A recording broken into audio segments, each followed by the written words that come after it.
It was Thursday evening, and I was on my last delivery of the shift. Work had been chaotic since one of the other guys stopped showing up without a word, and with everyone covering extra shifts, I was exhausted. The delivery was for an old, decrepit house on the outskirts of town. So isolated it felt like the world had forgotten it. My name is Jack, and this is the night everything changed.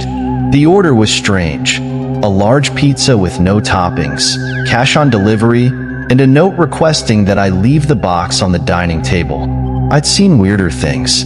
As I drove up the gravel road, a chill ran down my spine, but I shrugged it off and checked the GPS again. This was the place.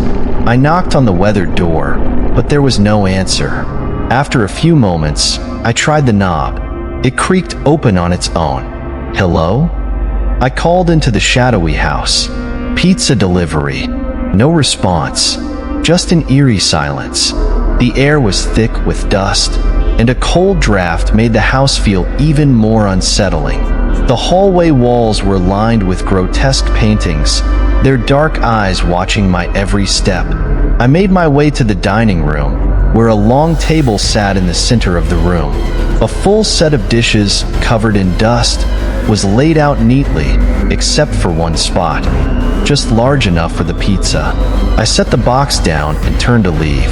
Then I heard it, a faint scraping sound, like a chair being dragged. I spun around, but nothing was there. Fear crept into my chest as I turned back toward the door. But something made me stop. The paintings, they had changed.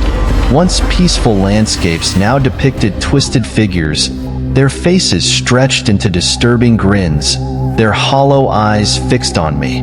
The temperature dropped, and I could see my breath in the chilling air. I hurried to the door, but it wouldn't open. My heart raced as I pulled at the handle, but it stayed firmly shut. Behind me, whispers began to rise, soft at first, then louder.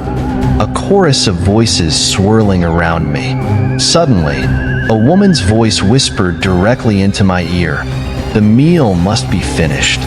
I pressed my hands to my ears, trying to block out the sound, but it was too late. The voice was inside my head. Shadows on the walls started to move, taking on monstrous forms. Panicked, I stumbled backward into the dining table, and to my horror, the pizza box was open. But instead of pizza, a rotting slab of meat sat inside, the stench overwhelming. I gagged, struggling to breathe. "Please, just let me go," I whispered, my voice barely audible.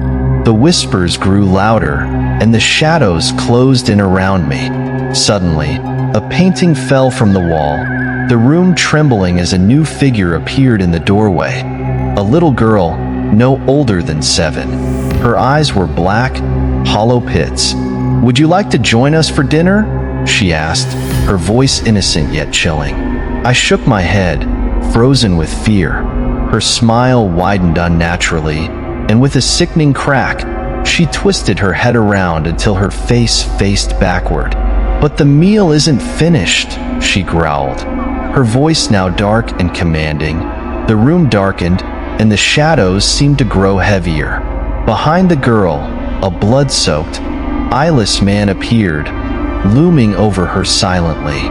"Join us," she repeated, her voice now insistent. Terrified and defeated, I approached the table. My hands trembled as I picked up a piece of the meat, bringing it to my lips. I bit down, expecting the worst, but to my shock, it tasted like bread. I opened my eyes, expecting horror, but everything was calm. The shadows had disappeared, and the pizza I had brought sat innocently on the table, as if nothing had happened. Tears welled up, but a deep dread still gripped me. Suddenly, my phone rang, its piercing tone shattering the silence. I fumbled for it, my hands shaking as I answered. "Jack, where the hell are you?" My manager's voice snapped. "You've been gone for hours." "Hours?" I stammered. "I've only been here a few minutes." I hung up and ran for the door. This time, it opened without a problem. As I fled, I saw the other delivery driver who had vanished. He looked at me with knowing eyes and said, "You ate it, didn't you? That's the only way out." I didn't respond. I just ran and never looked back.